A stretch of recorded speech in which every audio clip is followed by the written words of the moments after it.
Trừ đi 1 mét rồi nhá. Trừ đi 1 mét rồi. Trừ đi 1 mét rồi. 4 mét 3. Cái đất này từ trước đến nay thì các anh đã chia cho dân là chỉ các anh đã mở quy hoạch bản đồ kia. Vâng, nhưng mà tôi hỏi này, đây có phải là sân bóng không?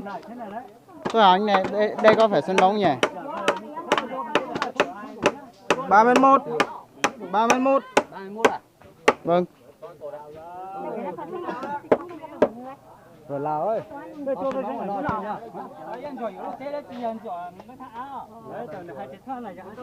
Yeah. 1m8. Nói là chú gì nó là cú super anh đi.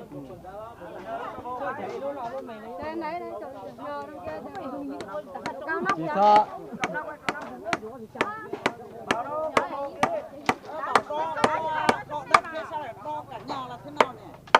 Vâng. Em cầm ở dưới. Vâng.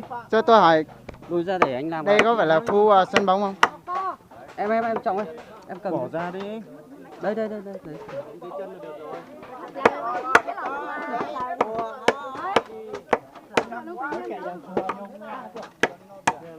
Hai mét rưỡi. Từ anh xem. Đâu thế này trong chắc là vừa lòng các anh rồi đấy.